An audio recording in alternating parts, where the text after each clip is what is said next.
അപ്പോ ഈ നട്ടപ്പാറ വെയിലത്ത് നമുക്ക് കടലിലൂടെ ഒരു ബോട്ട് യാത്രയ്ക്ക് പോയാലോ? ഇന്ന് നമ്മുടെ കൂടെ 3 ഗസ്റ്റ് കൂടി ഉണ്ട്. ഏട്ടന്റെ കൊളീഗ്സ് ആണ്. അവര് കർണാടക ഉള്ളവരാണ് ട്ടാ. ഞാൻ പിന്നെ തൊട ഹിന്ദിയും ഇംഗ്ലീഷും വെച്ചാണ് പിടിച്ചു നിൽക്കുന്നത്. അപ്പൊ നമ്മൾ ഈ വന്നിട്ടുള്ള ബീച്ചിന്റെ നെയിം ഖന്താബ് എന്നാണ് ട്ടാ. മസ്കറ്റിൽ തന്നെ വൺ ഓഫ് ദി ബെസ്റ്റ് ബീച്ചിലെ ഒന്നാണ്. ബാഗ് എടുത്ത ഒരു കൊട ഫ്രീ എന്ന് പറയണ പോലെ മസ്കറ്റിൽ ഏത് ബീച്ചിൽ വന്നാലും ഇതുപോലെ ഒരു കിടിലൻ വ്യൂ പോയിന്റ് ഉള്ള മലകളും ഉണ്ടാവും ട്ടാ. കണ്ടോ, ഇവിടെ നിന്ന് നമുക്ക് ആ ഒരു ബീച്ചിന്റെ ഫുൾ വ്യൂ നമുക്ക് കാണാൻ പറ്റും ട്ടാ.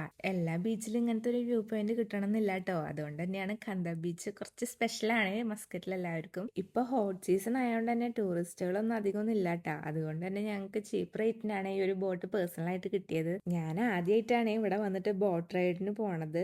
സത്യം പറഞ്ഞാൽ നല്ല പേടിയുണ്ടായിരുന്നു ട്ടാ.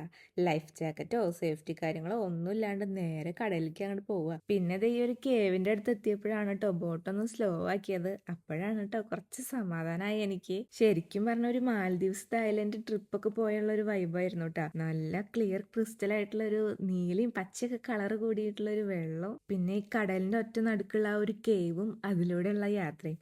ഓ, ഒരു ഒന്നൊന്നര എക്സ്പീരിയൻസ് തന്നെയായിരുന്നു കേട്ടോ അത്. പിന്നെ ഇവിടുത്തെ മെയിൻ അട്രാക്ഷൻ ആണ് ഡോൾഫിൻ വാച്ചിങ്. അത് ഇവിടുന്ന് കുറച്ചും കൂടി പോണേ. അത് മാത്രമല്ല അതിന് വേറെ പാക്കേജ് ആണ് കേട്ടോ. ഡോൾഫിനെ കാണാൻ പറ്റിയില്ലെങ്കിലും നല്ലൊരു സൺസെറ്റ് കാണാൻ പറ്റിയിട്ടാ ഞങ്ങൾക്ക്. അങ്ങനെ ഇന്നത്തെ പരിപാടിയൊക്കെ കഴിഞ്ഞ് തിരിച്ചു പോവായേ. അപ്പൊ ഓക്കെ, ബൈ.